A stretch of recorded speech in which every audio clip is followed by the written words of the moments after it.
حالت جذب میں ہوتا. کافی عرصے بعد لوگوں نے ایک دفعہ دریافت کیا کہ جی یہ جو آپ نے بات کی تھی نا اس کی ذرا تفصیل بیان کرتے.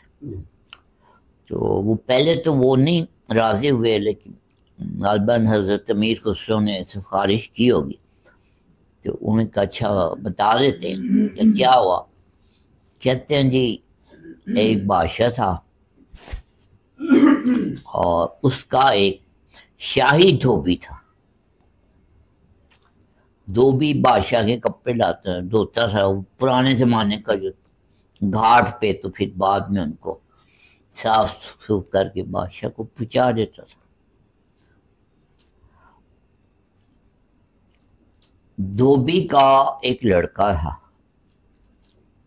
تو اب وہ شاہی خاندان کے سارے کپڑے آتے، ان میں شہزادی کا بھی لباس آتا. دھوبی کا لڑکا جو تھا وہ شہزادی کے لباس کو خاص طور پہ نا دھوتا اور اس کو بڑی یعنی کہ معمول سے زیادہ اس پہ توجہ دیتا اور اس کو اچھی طرح طے کرتا اور بڑی نفاست سے نزاکت سے وہ شہزادی کے کپڑے دھوتا. یہ سلسلہ چلتا رہا. تو ایک دن اس کی ماں کو شک ہوا کہ یہ بات کوئی اور ہی ماجرا ہے. اس نے اس سے پوچھا، پہلے تو اس نے نہ بتایا، پھر بہرحال ماں تھی بتا دیا. بات یہ کہ وہ شہزادی کو میں نے دیکھا تو نہیں ہے، لیکن بات یہ کہ مجھے اسے محبت ہو گئی. اور وہ دھوبی دوبن تھی اور وہ بادشاہ تھا اور وہ شہزادی، وہ تو اپنا سر پکڑ کے بیٹھ گئی کہ یہ میرے بیٹے نے کیا حرکت کر دی، کہاں لگا لی جی. تو کوئی اپنی اوقات نہیں دیکھی. تو یہ اگر بات کھل گئی تو جی تو پھر بادشاہ نے تمہیں بڑی سخت سزا دینی ہے. تو وہ کچھ دن تو سوچتی رہی، بیٹے کو بہت سمجھایا، وہ بات نہ آیا. محبت جاری رہی، دیکھا نہیں تھا لیکن محبت. تو اس کے بعد اس کو ایک ترکیب سمجھ آئی دھوبن کو. اس نے اپنے بیٹے سے کہا کہ وہ جو شہزادی تھی نا وہ مر گئی ہے. تو یہ اطلاع جب اس نے بیٹے کو دی تو بیٹا وہیں مر گیا. جب بیٹا مر گیا تو ظاہر ماں تھی، تو بہرحال اس نے راز تو ظاہر نہیں کیا. لیکن کچھ دن بعد شہزادی نے خود پوچھا کہ میرے کپڑوں سے اب وہ خوشبو نہیں آتی جو پہلے آتی، کیا بات ہے. تو دھوبن نے کہا کہ اب بیٹا بھی مر گیا اور اب کچھ میرے پلے تو رہ نہیں گیا، اب بادشاہ نے کیا سزا دینی ہے. وہ باری گیا جس کو تھا محبت، انہوں نے ساری بات نا شہزادی کو سچ سچ بتا. یہ سننا تھا کہ شہزادی بھی سن کے ادھر ہی مر گئے. تو حضرت میں بوبے لائی، انہوں نے وجد میں آ کے کہا کہ ہم دھوبی کے لڑکے جیسے بھی نہیں ہوتے، یعنی کہ ہم اپنے محبوب پہ مر بھی نہیں سکتے. ہم اپنے محبوب کے بعد کیسے زندہ رہ گئے؟ تو ہم دھوبی کے لڑکے جیسے بھی. یہ محبوب الہی زبان سے زبان اقدس سے یہ بات میں نے اگر بابا حضور سے نہ سنی ہوتی تو مجھے ایک دم یقین نہ ہوتا کہ انہوں نے ایسی بات کی، لیکن ایسی بات انہوں نے کی. جی ان کو بات کرنا چاہتا ہوں. حضرت محبوب الہی نے جی جی یہ بات کی ہے اس مقام پہ ہونے کے باوجود کہ بھی ہم اپنے محبوب جی جی گھر مٹنے تک نہیں پہنچ سکے. جی تو پھر ہم جو لوگ ہیں تو ہم اپنے محبوب کو چاہے ہم جیسے بھی ان سے محبت کرتے ہیں، ہم اس بات کا دعویٰ تو نہیں کر سکتے کہ ہم ان جیسے ہو جائیں یا ان کی پورے اسوہ حسنہ پہ ہم چل سکیں، لیکن یہ ہے کہ ہم ان کی نظر میں تو ہوں گے ہی نا۔ اس کو ذرا تھوڑا سا مزید ایکسپلین کریں۔ مختصر کا جواب تو یہ ہے، یہاں سے بات شروع ہوئی تھی، آپ اپنی ڈیٹ کا انتظار کریں، پھر اگر محبت آپ کی پکی ہے تو ٹھیک ہے۔ محبوب اللہ نے یہی کہا نا جی کہ ہم محبت تو کرتے رہے لیکن مرے نہیں، پھر زندہ رہے گا۔ اس پہ ہم شرمندہ ہیں کہ ہمارا محبوب جو رخصت ہو، ہم ادھر ہے وہ ادھر ہے، ادھر ہے، تو ہم دھوبی کے لڑکے کی طرح مر بھی نہیں سکتے، ٹھیک ہے۔ تو یہ اسے تصوف جو ہے، یہ طریقت جو ہے، یہ محبت کے علاوہ اور کچھ، یہ بس صرف جو ہے دھوبی کے لڑکے جیسے ہونے کی جو ہے تمنا کا نام روحانیت ہے، تصوف ہے، ٹھیک ہے۔ تو یہ کھیل ہی کوئی اور۔ علی بھائی آپ کی اجازت سے اس راہ میں سب سے پہلے تو یہ تو ڈیفائن ہونا کہ بندے کا محبوب ہے کون، بندے کا محبوب ہے کون۔ عام فہم میں حضور پاک کی ذات مبارکہ کی طرف بات کر دی جاتی ہے، حضور پاک صلی اللہ علیہ وسلم کی طرف یہ بات کر دی جاتی ہے۔ کیا ہماری یہ اوقات ہے کہ ہم ڈائریکٹ ایسے کہہ دیں کہ ہمارے وہ محبوب ہیں؟ بیچ میں کوئی ذات تو ایسا کوئی وجود گوشت پوشت کا ایسی ہستی ہوگی جو وہاں تک لے کے جائے گی۔ پہلے تو محبوب ڈیفائن ہو کہ محبوب کون ہے۔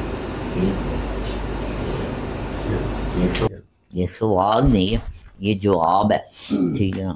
تو ٹھیک ہے، اب دین میں جی علی بھائی یہ جو بات ہو رہی ہے، اس بات کے تناظر میں ایک حدیث پاک کی عبارت ذہن میں دوڑ رہی ہے، اگر اجازت ہو۔ اس حدیث پاک پڑھنے سے پہلے وہ بات کو واضح کرنے کے لیے وہ اقبال نے جو بات کی ہے یار غار سے متعلق، کہ پروانے کو چراغ بلبل کو پھول بس، صدیق کے لیے ہے خدا کا رسول بس۔ حدیث پاک یہ ہے کہ ہمارے لجپال کریم آقا و مولا صلی اللہ علیہ وسلم کی ذات پاک نے فرمایا کہ من اراد ان ينظر بمیت یمشی علی وجہ الارض فلینظر الی ابی بکر، اگر کوئی تم میں سے یہ چاہتا ہے کہ روئے زمین کے اوپر چلتی پھرتی میت دیکھنا چاہے تو وہ میرے یار غار کو دیکھے۔ یہاں سے ساری طریقت شروع ہوتی ہے۔ فقیر وہی ہوتا ہے جو مرنے سے پہلے اب مر چکا ہوتا ہے، کہ وہ بظاہر زندہ ہوتا ہے، اور وہ دھوبی کا لڑکا تو بظاہر مر گیا تھا، لیکن جو محبوب الہی ہوتا ہے وہ زندگی میں ہی مر چکا ہوتا ہے۔ ایسے نہیں وہ فکرہ یہ کہتا۔ تو یہ مقام جو ہے زندگی میں مر جانے والا، تو کیا یہ پھر بڑا مقام نہیں ہے؟ دھوبی کے بیٹے کی مر جانے سے جو زندگی میں مرنا ہے، کہ کیا یہ زیادہ مشکل نہیں ہے؟ ہاں، وہ موت جو ہے وہ تو اچانک آ گئی، اور اس کو اس میں کسی کنڈالی میں سے گزرنا نہیں پڑا، اچانک موت آ گئی، ٹھیک ہے۔ جیسے سرحد پہ سپاہی کو گولی لگتی ہے، اچانک موت، شہید ہو جاتا۔ لیکن جو فقیر ہوتا ہے وہ تو ہر سانس میں شہید ہو رہا ہوتا ہے، ہر سانس میں اپنے محبوب کی یاد میں مر رہا ہوتا ہے۔ محبت کا جو شہید ہوتا ہے وہ تو پھر بڑا مشکل ہوتے ہیں نا. علی بھائی جی ہمارا ماننا تو یہ ہے، جس طرح یہ تبسم صاحب کہنا چاہ رہے ہیں کہ سرکار محبوب الہی علیہ رحمہ کی ذات پاک، آپ کی ذات پاک سے متعلق جو ہمارا مان ہے، یہ تو یقیناً ان کا جملہ فرمانا یہ تعلیم کے لیے اور کسر نفسی کے طور پر، وگرنہ تو وہ دھوبن کے لڑکے جیسے ہزاروں جو ہیں وہ محبوب الہی کے انداز محبت پر قربان. جی وہ زندگی میں ہی جو فقیر، کامل فقیر جو ہے وہ زندگی میں ہی اپنے محبوب تک پہنچ چکا ہوتا. تو دوسرے لفظوں میں وہ زندگی میں ہی مر چکا ہوتا.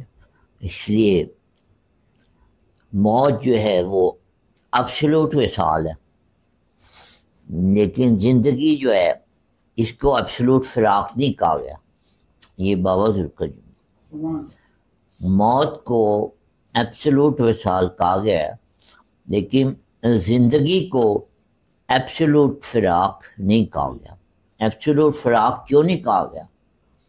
کیونکہ درویش کے لیے یہاں پہ ہی مثال بھی ہوتا ہے اور پھر یہاں پہ فراق بھی ہوتا ہے. ٹھیک ہے نا؟ وہ محبوب جو ہے وہ اسے مل بھی جاتا ہے. کوئلے کا انگارہ ہو اور دوسرے ہاتھ میں برف کا ڈلا ہو، اور نہ وہ کوئلے کے انگارے کی گرمی کو کم ہونے دے اور نہ وہ برف کو پگھلنے دے. ایک ہاتھ میں انگارہ، ایک ہاتھ میں برف رکھ دیا جائے، اس پہ کہہ دیا جائے کہ یہ بجھے گا تو تیری گردن اڑا دیں گے، وہ پگھلے گا تو تیری، اور اس کے ہی ایک انسان کے دو ہاتھوں پہ یہ چیز ہو. ٹھیک ہے، تو وہ ہوتا ہے درویش. وہ جیسے کہ فرمایا مولانا نے کہ وہ چلتی پھرتی لاش ہوتا. ٹھیک ہے، وہ اپنے محبوب تک، وہ اس زندگی میں ہی وہاں تک اس کی پرواز ہو چکی ہوتی تھی. اور میری زد میں لامکاں ہے، میرا کام شاہ بازی. ٹھیک ہے نا؟ تو یہ زندگی میں تو پھر لامکان تک رسائی نہیں ملتی نا. تو یہ تو پھر نامکان تو میں تو یہ تو روح کا مقام ہے نا. وہ زندگی میں ہی بندہ روح کے مقام پہ جب پہنچ جائے، روح جب اس کی آزاد ہو جائے جسم سے، تبھی وہ پھر نامکان کی سیر کر سکتے. تو میں طاہر لاہوتی، میں جوہر ملک، ناسوتی نے کم مجھ کو اس حال میں پہچان. تو یہ وہ مقامات ہوتے ہیں. یہ سارے مقامات جو